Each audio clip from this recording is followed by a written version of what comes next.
নমস্কার বন্ধুরা, আমি সৌরভ আর আপনারা দেখছেন সবুজের রামধনু।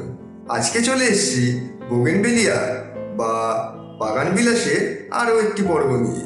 এর আগেও আমি বাগান বিলাস নিয়ে আরও একটি পর্ব করেছিলাম এবং সেই পর্বে এই গাছের বিজ্ঞানসম্মত নাম, আদি নিবাস, প্রকারভেদ থেকে শুরু করে সর্বোপরি একটি একদম সহজ পরিচর্যা আপনাদের সাথে শেয়ার করেছিলাম, যাতে আমরা ছাদ বাগানি হই কিংবা না হই, যাতে আমরা যে কেউ খুব সহজেই এই গাছ আমাদের বাড়ির ছাদ বাগানে রাখতে পারি।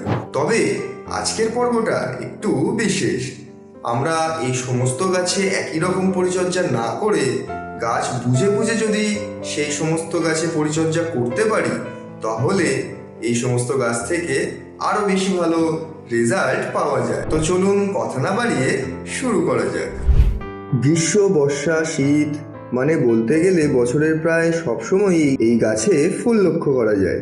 তবে এই গাছের মেইন যে ব্লুমিং পিরিয়ড সেটা হচ্ছে নভেম্বর টু মে। তাই এই সময়টা গাছে বেশি সংখ্যক ফুল লক্ষ্য করা যায়।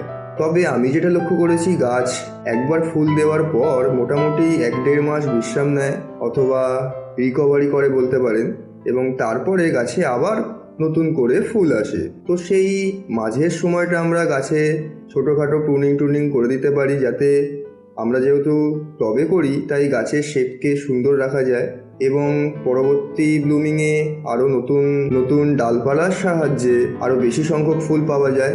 এবং খাবার বলতে কেউ কেউ আমরা মাসে একবার কিংবা 15 দিন অন্তর এই গাছে খাবার দিয়ে থাকি। তবে এই গাছ কিন্তু খুবই কষ্ট সহিষ্ণু এবং খুব সহজ উপায়েই এই গাছ করা যায়। এবং জল যদি বলেন, এই গাছে আমরা যারা দৈনন্দিন কাজে খুব বেশি ব্যস্ত থাকি এবং তবুও এই গাছ করার শখ রাখি, তারা অনায়াসে এই গাছ করতে পারি, কারণ 2-3 দিন ছাড়া জল দিলেও চলে এই শীতকালে। এবং গরমের সময় কোনো দিন যদি গাছে জল দিতে ভুলেও যান, তবুও গাছ মারা যাবার সম্ভাবনা থাকে না। তো যাই হোক, যেমনটা বলছিলাম যে এই গাছে আমরা যে যাই খাবার দিয়ে থাকি না কেন, সেটা কিন্তু আমরা যদি নিয়মিত এবং পরিমিত এই গাছে ব্যবহার করে থাকি, তবেই কিন্তু এই গাছে খুব ভালো রেজাল্ট পাওয়া যায়। খুব বেশি খাবার বা খুব বেশি যত্ন নিলে এই গাছ থেকে কিন্তু খুব বেশি ভালো রেজাল্ট পাওয়া যায় না। তো যাই হোক, যেমনটা বলছিলাম, নভেম্বর টু মে যেহেতু এই গাছের মেইন ব্লুমিং পিরিয়ড, তাই সেই সময়ের আগে গাছে একবার হার্ড প্রুনিং করে দিন, অর্থাৎ বর্ষাকালে। সেই সময় গাছের গ্রোথও খুব সুন্দর থাকে। আর গাছ অনুযায়ী, অর্থাৎ প্রত্যেকটা গাছ অনুযায়ী আমরা যদি সেই সব গাছে ট্রিটমেন্ট করতে পারি, অর্থাৎ কাটাই ছাটাই বলুন বা খাবার বলুন, তাহলে কিন্তু আরও বেশি ভালো রেজাল্ট পাওয়া যায়। দেখুন, এই আমার 4টে গাছ এখন 4 রকম পজিশনে আছে।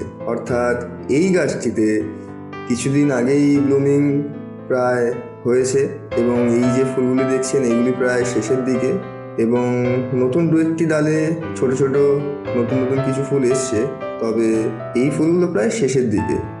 আবার এই গাছটি আর এই গাছটি, এই দুটো গাছে কিন্তু ব্লুমিং এসে গেছে, মানে এই গাছ দুটি আর কিছুদিন পরে চেনাই দায় হয়ে যাবে। অর্থাৎ খুবই সুন্দর লাগবে যখন ফুলগুলো আর একটু বড় হবে, অর্থাৎ ফুলের পাপড়ি বা বৃন্ত যাই বলুন, এবং পাতা প্রায় দেখা যাবে না বললেই চলে। তো এই গাছের ক্ষেত্রে, অর্থাৎ এই দুটো গাছের ক্ষেত্রে খাবারটা একটু ভিন্ন হবে। আমরা সেই 15 দিন অন্তর অন্তরই খাবার দেব, তবে খাবারটা একটু ভিন্ন হবে। আবার এই গাছটিতে দেখুন, এই গাছটিতে এক সাইডে ফুল এসছে। এই গাছের ক্ষেত্রে খাবার দেওয়ার পাশাপাশি একটু প্রিঞ্চিংয়েরও প্রয়োজন আছে। এবং আপনারা যদি খেয়াল করেন, আমার কিন্তু প্রতিটা গাছের টপ একদম খটখটে শুকনো। আর যেহেতু আমি খাবার দেব, তাই একদম মাটিটা শুকনো করে নিয়েছি, যাতে খাবার দেওয়ার সাথে সাথেই সেটা গাছ খুব সহজেই অ্যাবজর্ব করতে পারে। খাবার দেওয়ার আগে অবশ্যই গাছের ওপরের মাটিটা বা এই আগাছাগুলো যাই বলুন একটুখানি পরিষ্কার করে নেব, যাতে খাবারটা সহজেই ফিডিং রুটগুলোতে পৌঁছে যায়। তবে খুব বেশি করব না, যেহেতু এই গাছ খুব ভালো রুট বাউন্ড পছন্দ করে। আর মাটি বানানোর সময় কোকোপিট না ব্যবহার করাই ভালো। অনেক সময় কোকোপিট জল বেশি ধারণ করে রাখে এবং তার ফলে ফুল আসতে সমস্যা হতে পারে বা ফাঙ্গাসজাতীয় সমস্যাও হতে পারে, যেহেতু এই গাছ খুব একটা বেশি জল পছন্দ করে না। নর্মাল গার্ডেন সয়েল, বালি এবং কম্পোস্ট দিয়ে সাধারণ একটা মাটি বানিয়ে নিলেই এই গাছের জন্য যথেষ্ট। এবং নার্সারি থেকে আনার পর প্রথম 6 মাস ছোটো টবে রাখার পর তারপরে 10-12 ইঞ্চি টবে প্রতিস্থাপন করে দিলেই মোটামুটি 4-5 বছর এই গাছকে একই টবে রাখা সম্ভব। কারণ এই গাছ রুট বাউন্ড পছন্দ করে এবং যত বেশি ভালো রুট বাউন্ড হবে তত ভালো গাছে ফুল আসবে। এবং যতক্ষণ না টবের নিচ থেকে গাছের শিকড় বেরিয়ে গাছের বৃদ্ধি আটকে যাচ্ছে, অর্থাৎ 4-5 বছর বলতে পারেন, তার আগে এই গাছকে টব পরিবর্তনের কোনো দরকার নেই।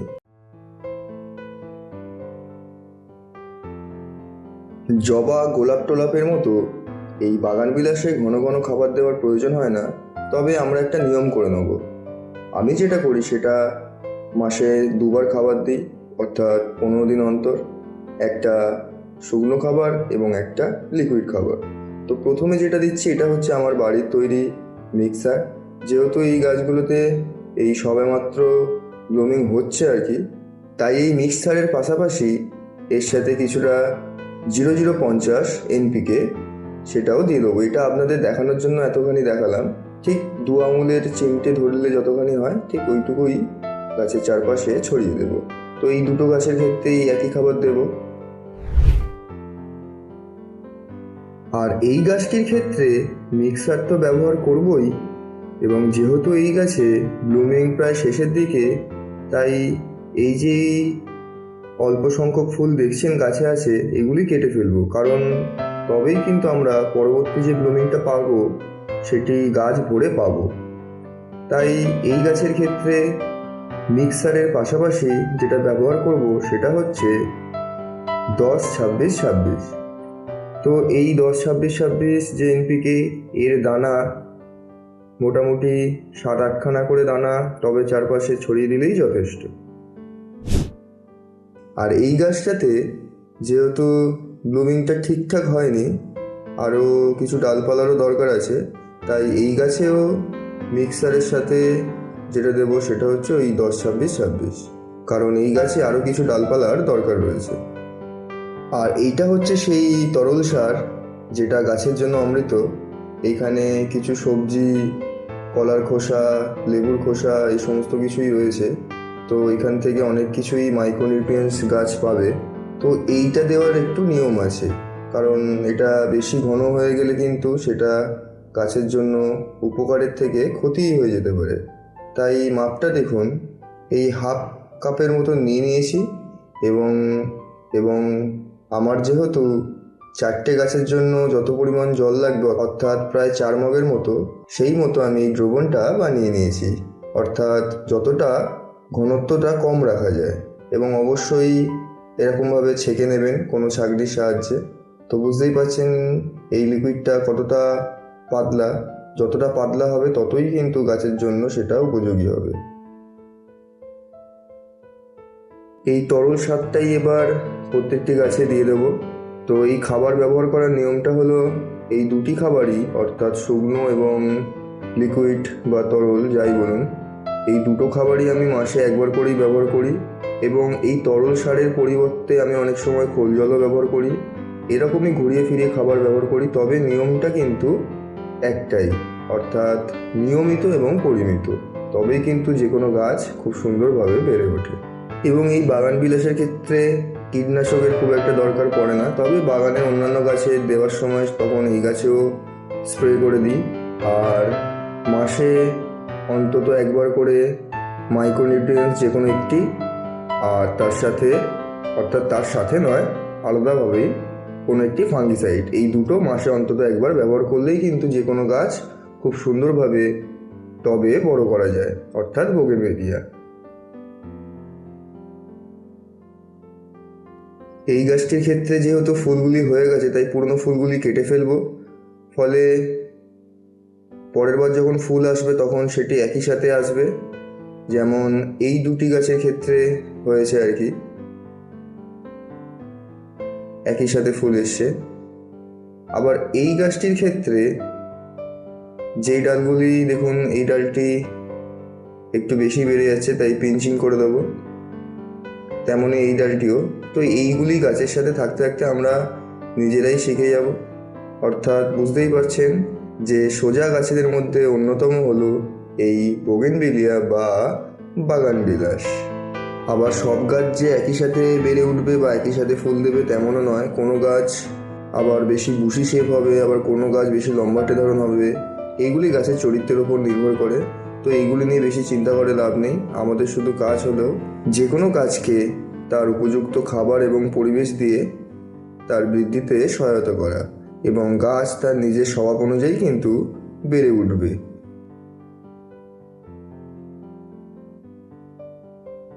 আর ভিডিওটি ভালো লাগলে অবশ্যই লাইক এবং শেয়ার করবেন। আর চ্যানেলে নতুন হলে অবশ্যই চ্যানেলটিকে সাবস্ক্রাইব করে দেবেন নতুন নতুন ভিডিওর আপডেট পাওয়ার জন্য। আর হ্যাঁ, আপনাদের যদি কোনো বক্তব্য থাকে সেটি কমেন্ট সেকশনে গিয়ে আমাকে অবশ্যই জানাবেন। আর হ্যাঁ, আমি যেটা বলি সেটা হচ্ছে গাছ করতে থাকুন, কারণ গাছ করলে দুটো জিনিসের ভারসাম্য বজায় থাকে, এক পরিবেশের আর এক হচ্ছে আপনার মনের। তাই সুস্থ থাকুন, ভালো থাকুন এবং সবুজকে সবার মাঝে ছড়িয়ে দিন।